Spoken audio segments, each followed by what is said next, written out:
Binge Audio présente. Attention, cet épisode rapporte des scènes violentes et comporte des descriptions qui peuvent être choquantes.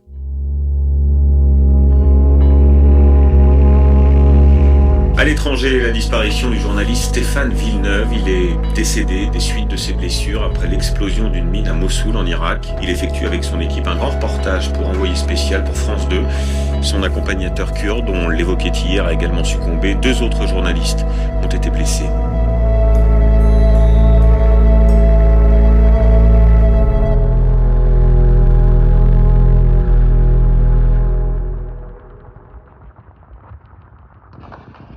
Juillet 2017, moi quand je sors de Raqqa, je vais aller à Idlib. C'est une zone qui est tenue par une organisation qui s'est détachée d'Al-Qaïda, mais surtout, je me dis que tout le monde est en train de bombarder, la coalition bombarde à Mossoul. Les Russes et les Syriens sont de l'autre côté en train d'essayer de remonter sur l'Euphrate, bombardent aussi, et que là, pour l'instant, c'est tranquille en termes de sécurité. C'est plus safe d'y aller maintenant quand toute la tension est ailleurs. Et surtout, on me dit qu'il y a des organisations civiles, qu'il y a eu des élections, et donc je veux aller voir ce qui se passe. Mais à ce moment-là, donc moi je sors de Raqqa, la bataille de Mossoul prend fin, et il y a 3 confrères qui meurent en fait à Mossoul, il y a une mine qui saute, donc 2 confrères français qui étaient là-bas pour France Télé, et un confrère irakien. Et donc là, les rédactions sont un peu traumatisées, ce qui est normal, et donc impossible d'aller à Idlib. Le rédacteur en chef de l'émission pour laquelle je travaille me dit surtout tu ne retournes pas en Syrie, tu ne retournes pas en Irak, et au final je vais voir ailleurs si j'y suis, très loin, et je pars en couvrir la guerre civile en Centrafrique et puis la chute de Mugabe au Zimbabwe. Encore une fois, la guerre continue, ça s'arrête pas, et il y a ces villes assiégées par le régime syrien et les Russes, avec toujours ce même scénario. Et 2018, ça va être la Ghouta, et la Ghouta, le siège de la Ghouta, c'est très important parce que c'est la région qui entoure Damas. C'est un siège qui dure depuis très longtemps, et quand les Russes et le régime va reprendre cette zone, ça va être la première fois depuis des années que il y a plus de zones rebelles autour de Damas. Et ces sièges, c'est pas seulement une méthode de reconquête, c'est aussi une punition en fait, tout simplement. Et ces sièges sont aussi utilisés comme un moyen de chantage en fait dans les relations internationales pour donner un accès ou non au convoi humanitaire.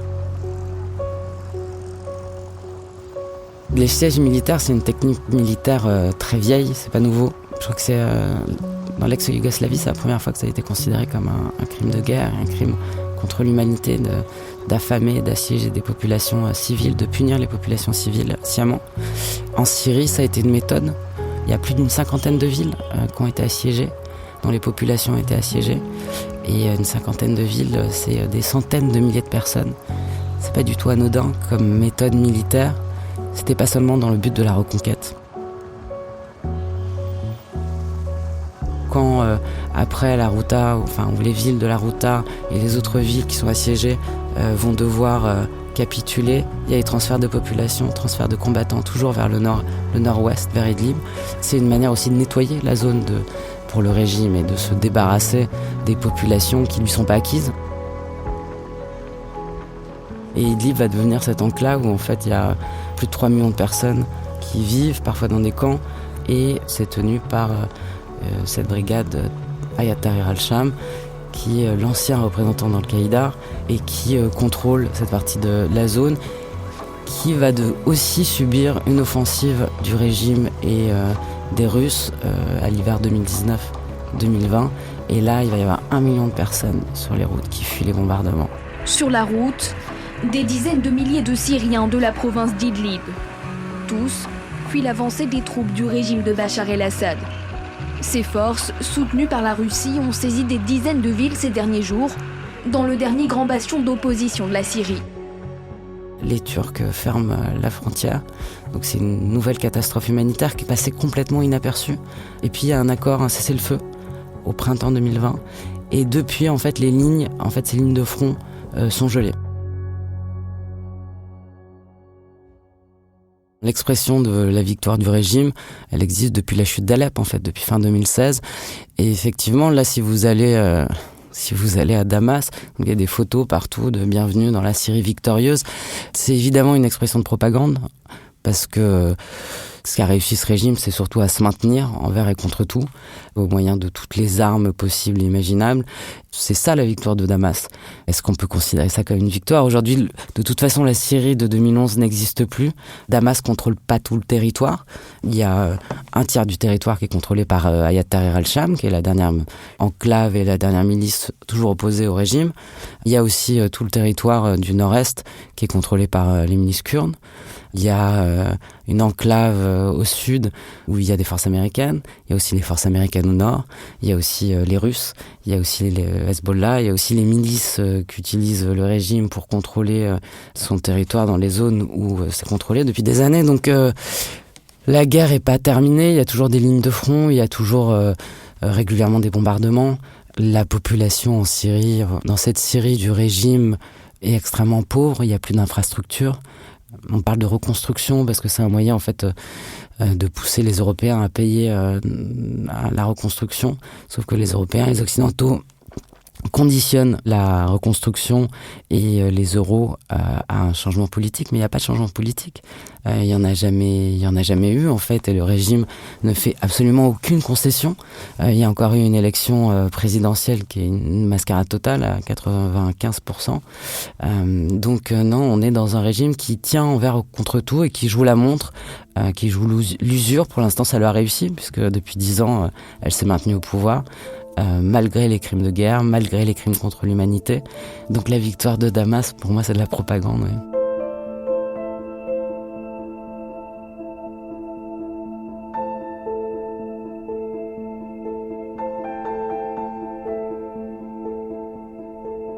Au début des manifestations, il y avait un slogan côté régime, c'était Assad ou on brûle le pays.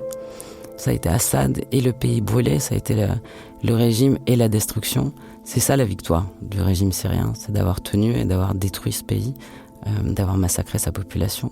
S'il y a un bilan, c'est un bilan terrifiant, c'est une victoire terrifiante.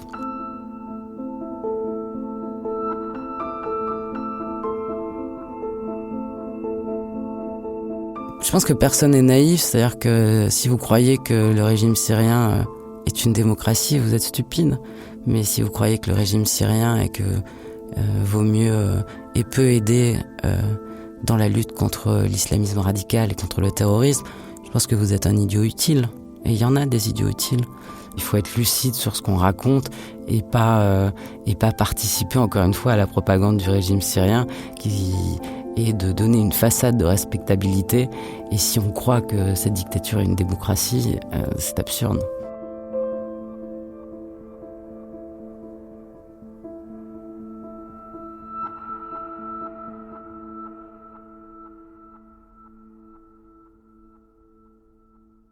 Il y a de toute façon une bataille de l'information, une bataille de la propagande. Et cette victoire de Damas dont on parle fait partie de cette propagande-là. Quand les médias occidentaux y participent, c'est plus dérangeant. Mais les méthodes, c'est un peu toujours la même chose. Il s'agit d'instiller le doute. Par exemple, les photos de la Ghouta, on dit non, on ne publie pas les photos de la Ghouta parce que ça serait faire preuve de sensationnalisme, alors qu'en fait c'est une excuse pour faire de la propagande, tout simplement, parce que il y a toujours moyen de vérifier l'information, même quand c'est loin.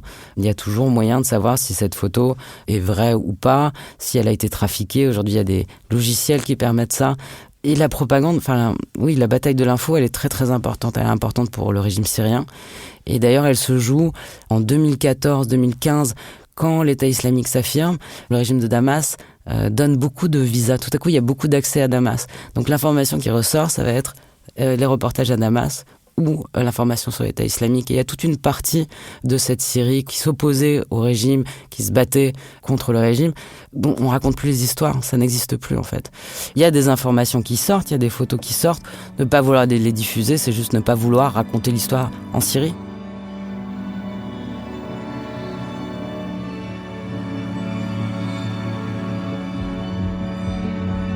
Il y a un photographe, un jeune photographe syrien, Abdul Momam Issa, qui est devenu photographe pendant le siège de la Ghouta. Et en fait, je suis dans un jury de reportage de guerre. Et il y a des photos justement de la Ghouta, de ce siège de la Ghouta, qui sont très très impressionnantes. Il y avait une sorte de... c'était le feu, quoi. C'était les entrailles de l'enfer, avec des hommes, des femmes. C'est toujours des photos très très impressionnantes, très très impressionnantes. Et il faut les montrer. Il faut pas. C'est parfois insupportable, c'est parfois très dur, mais il faut les montrer, il faut les voir. Et après un déjeuner, quand je sors de ce jury, je me retrouve assise à côté de 2 jeunes Syriens. Et en fait, ces 2 jeunes photographes, je comprends que ce sont ces photos. Lui vient de sortir de la... Enfin là, il est sorti quelques mois plus tôt de la Routa. Il a été évacué à Idlib, il est passé par la Turquie. Il travaillait pour l'AFP et il est arrivé en France. Et je lui dis rien parce qu'en fait, je suis persuadé que sa série de photos va gagner. Il a gagné ou pas ? Il a pas gagné. Ah. Mais les prix, peu importe les prix, les prix, ça permet de refaire parler d'histoire, mais les histoires sont là. Et en tout cas, il est vivant, en tout cas, il est photographe, et il continue à faire son travail de journaliste.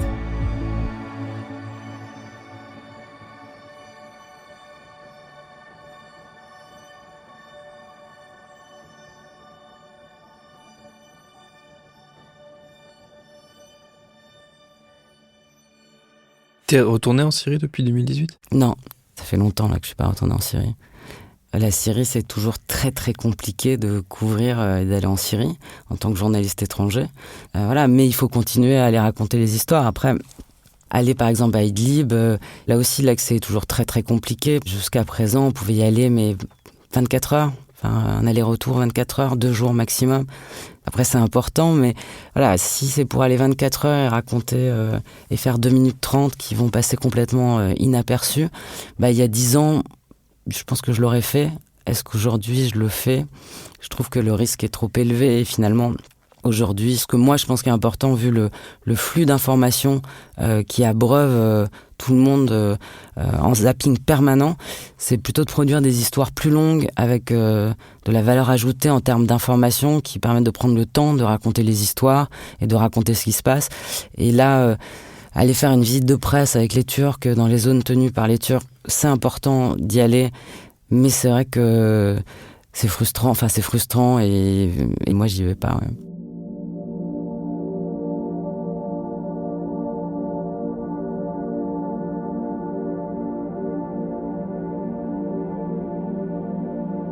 C'est toujours un peu un crève-cœur de faire autre chose, mais il faut.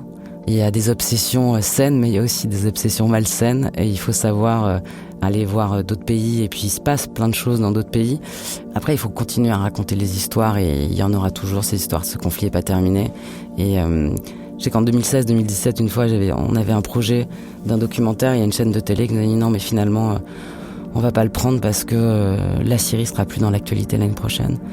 Donc on était en 2016 et là vous dites bon, si votre lecture de ce monde et de ce conflit se limite à ça, peut-être effectivement c'est bien qu'on ne travaille pas ensemble. Encore aujourd'hui, il y a ce débat, moi je trouve ça dingue que ce soit un débat, que les médias occidentaux n'ont pas compris ce qui se passait en Syrie, qu'on a été naïfs. 10 ans, il y a des reportages. Moi, je trouve qu'on a bien couvert cette guerre. Après, il y a un distinguo entre les gouvernements, les médias, les opinions publiques, mais cette idée qu'on n'aurait pas compris ce qui se passait, c'est une idée aussi de propagande, tout simplement.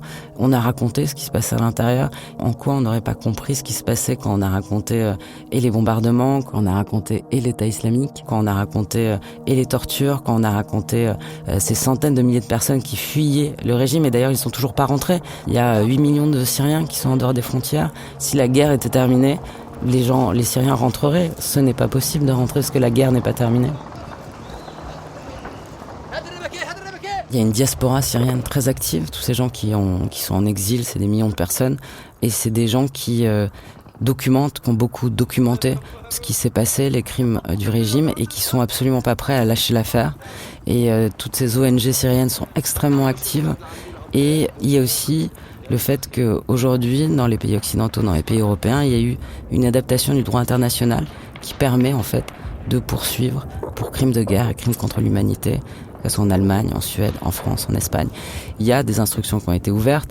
Il y a eu un premier procès en Allemagne, c'est l'hiver dernier, qui a abouti à la condamnation d'un agent des forces de sécurité du régime pour complicité de crimes contre l'humanité. Et cette question de la justice, je pense que c'est un grand espoir pour les Syriens exilés, les Syriens qui se sont battus pour avoir plus de liberté. C'est un grand espoir parce que sans justice, sans reconnaissance des crimes, on ne peut pas vivre ensemble. Alors il faudrait que ces procès aient lieu en Syrie, il faudrait que ça se passe, mais le temps de la justice est un temps long, ça prend des années, mais c'est un temps important, c'est un temps très très important, et il faut que ces crimes soient connus. Il y a tellement de documents, il y a tellement de preuves. En 2014, il y avait un ancien procureur d'un tribunal international qui disait qu'il y avait déjà beaucoup plus de preuves que pour le procès de Nuremberg. Donc l'espoir, il est là, et il existe, il y a ces procès qui constituent un espoir, et ces crimes ne peuvent rester impunis.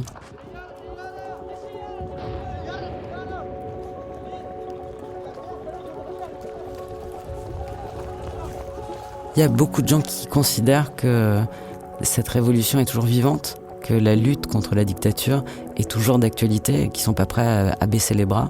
Et malgré les morts, malgré tout ce qui s'est passé, malgré la tragédie et tout ce qui continue de se passer, moi je connais beaucoup de Syriens en exil qui n'ont pas pris les armes et qui ne regrettent pas ce qui s'est passé. Qui continuent à croire que cette révolution existe, et elle existe parce qu'il y a toute cette diaspora qui continue à croire qu'ils ont droit à la liberté, ils ont droit à une forme de justice, et que ce régime va finir par tomber d'une manière ou d'une autre.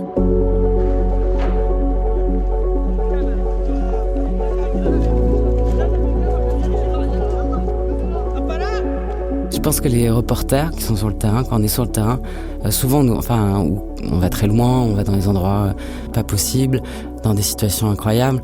Et souvent quand on revient, on nous demande alors mais qu'est-ce qui va se passer, c'est quoi comment vous voyez les choses. Je pense qu'on peut raconter ce qui se passe, ce qu'on a vu, mais faire des prévisions, c'est un peu dangereux et c'est risqué. Moi, si j'avais une boule de cristal, je serais pas journaliste et j'aurais beaucoup d'argent. Et l'histoire se passe de manière imprévisible, imprévue, souvent incroyable. Donc ouais, je crois que quand on est reporter, il faut faire attention quand on fait des prévisions sur le futur et sur l'avenir. Et souvent, on nous pose cette question-là et c'est toujours très casse-gueule.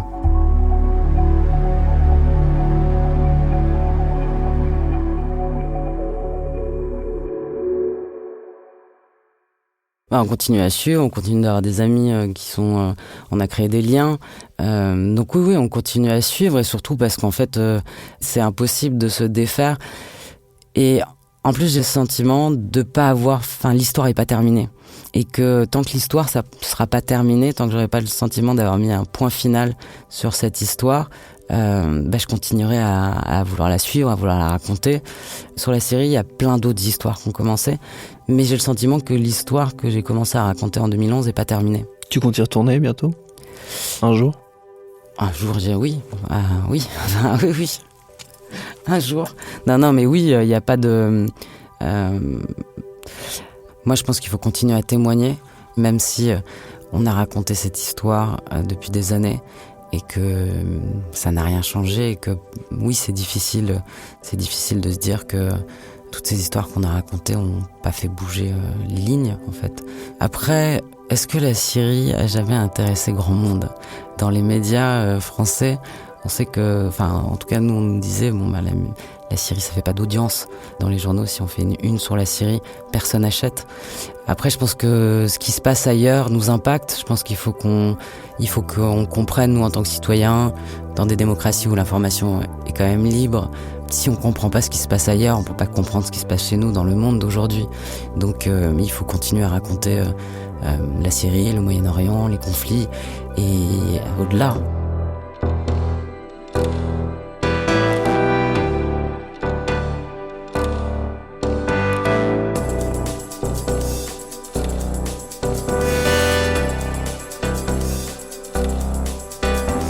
On voit bien aujourd'hui avec cette pandémie que ce qui se passe ailleurs se joue aussi chez nous. Il y a des conséquences chez nous, donc il faut comprendre le reste du monde, et il faut continuer à ce qui est de l'information internationale, et dans les chaînes de télévision et dans les journaux. Oui.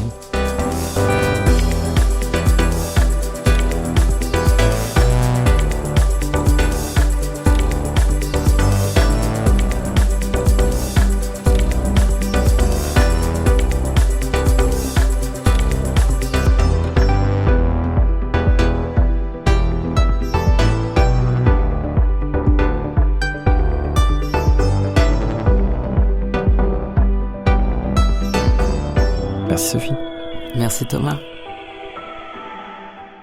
Et depuis l'enregistrement de cet entretien en 2021, Sophie Nivelle-Cardinal est retournée en Syrie. Elle l'a notamment fait pour Arte en 2025. Je me retrouve là dans le centre de Damas. Ça fait plus de 2 mois que la dictature est tombée. Mais au quotidien, la vie est un peu plus calme, un peu plus posée. Il y a moins cette sidération qu'il y a eu les premiers jours. C'est un moment historique, après avoir couvert 14 ans de guerre, de destruction, de mort, de pouvoir couvrir un événement pareil où il y a tout à coup un peu d'espoir, malgré les traumatismes, malgré les défis immenses de ce pays qui est complètement détruit et une population qui est profondément traumatisée. Bien, c'est un moment d'histoire, c'est un moment unique et c'est pour ça aussi qu'on fait ce métier, enfin en tout cas moi que je fais ce métier. Merci infiniment à Sophie Nivelle-Cardinal pour cette discussion riche et passionnante. Merci à Mathieu Thévenon qui a réalisé les différents épisodes que nous en avons tirés. Et merci à Lauren Bess et Charlotte Bex pour la préparation de ces derniers. Programme B, c'est un podcast de Binge Audio, une marque Urbania. Tous nos épisodes, les anciens comme les nouveaux, sont à retrouver sur toutes vos applis de podcast préférés. Cherchez-nous sur Internet si vous voulez nous parler. Et à très vite pour de nouveaux épisodes.